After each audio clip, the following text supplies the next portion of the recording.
everybody, and welcome back to the Chateau after what has been an extremely pleasant break. Not only in the run-up and, of course, the Christmas period, but January.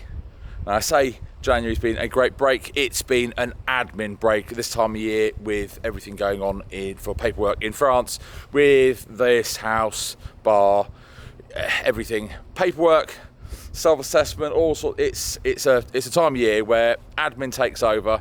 The weather is usually dull and grey, so all we do is sit in front of the fire and get stuff done. So, we're back at it. Lots of work did get done. It's just video editing time was admin time. So, let me get you caught up with what's been going on here, because as I've just mentioned, sitting in front of the fire, that's quite important. All right, does everyone remember this room, the drawing room? So just for all those people who always go, you never finish anything. I did. Oh, as much as I was going to for a little while. The thing is, I don't really use this room. And so, why don't I use this room?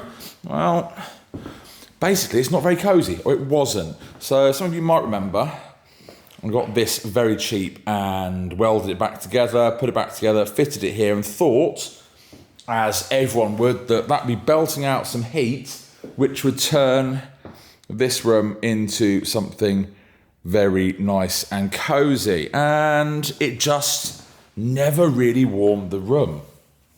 It was a real shame. Never really warmed the room. So I used the yellow room, the morning room, much more, because the fire in there is very good, but it's extremely new in comparison. And plus, the dog, in his elderly time, needed to be closer to the daughter outside in case of emergency. He was getting old. So, what did I have changed something with this. So, basically, again, if anyone really remembers, I'm sure they don't, but this was, I had to put a new one of these in recently, and the fire basket, I didn't have a fire basket, it just had a little tiny one that sat in the middle out of an open fire, and this is all bent and buckled and had a big crack in it, so it didn't have very good draw, nor could you put lots of wood in it. So I made a new one of these over the Christmas period, and I made a new fire basket, full width. So I made all of this, that's nice and solid, and it is significantly better. So one of the things I have while I'm enjoying this room is, it was only bought locally for not much money, someone was selling it second-hand, is a little log thing, stand, and it's got wheels, so I can go to the back door where I will have a large amount of wood in a wheelbarrow from the wood pile. I've got lots of wood here, as we know, to burn and keep warm, and wheel it through. But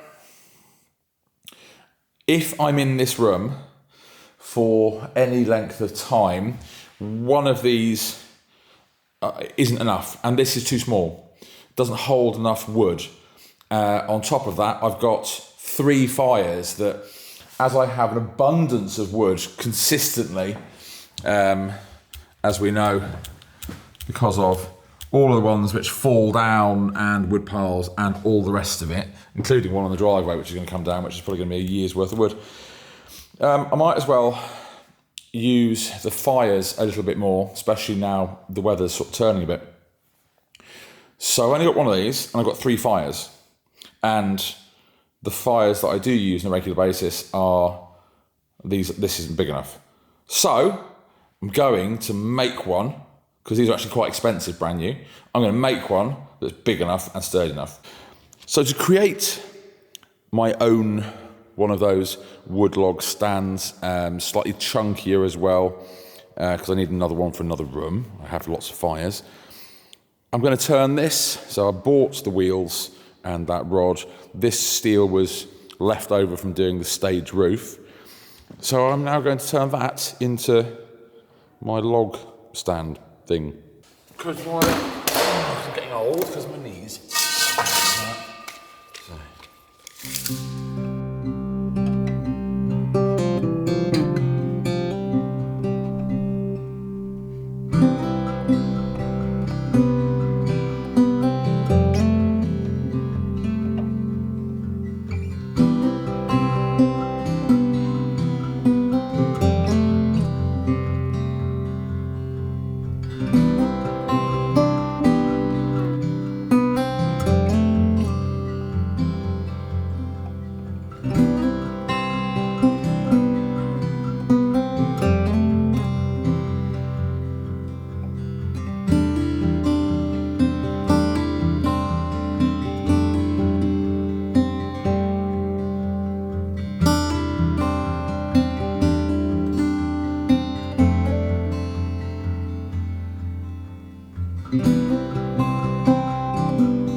Okay, hopefully you started seeing coming together.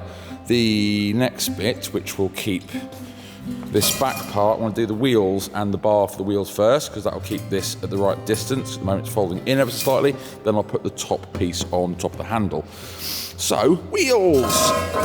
Wheels! Basically, steel bar. This is only how the normal ones are.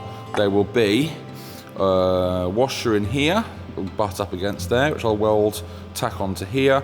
We'll go through, we'll put washer on the side and just a split pin to keep it on, because that's how sack trucks and stuff like that are, just with a bearing. We don't have that. So, yeah, let's do that.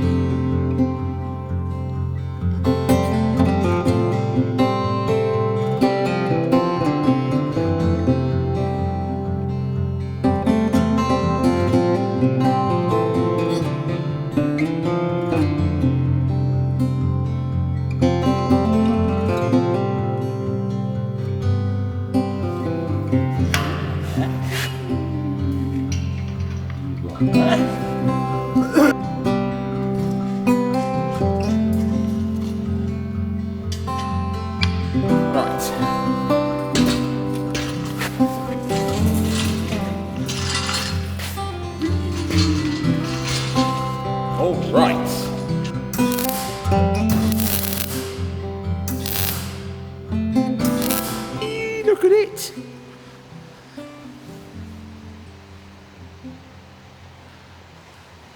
I'm happy with that. Yeah, very happy with that. We've got bits at the front to stop it falling over, wheels. I'll obviously put the split pins in when I've painted it.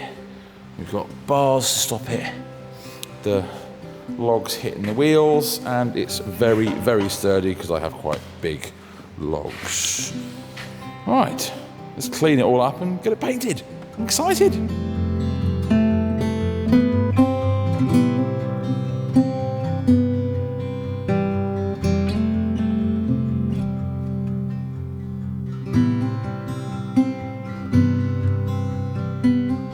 Now, I appreciate that's got to dry. I can put the wheels on and put it all back together and use it, and you really definitely want that paint to have gone off. It is a direct to metal. It's a French version of Hammerite, so it's a direct to metal, rust, everything. But I did clean it all up, as you saw, with the flap disc on a grinder to make sure it was nice, clean metal before it went on. I appreciate it's not quite rolling around because the wheels have got to go on it, but I think that's fantastic. I can't wait for the paint to dry and put that back together.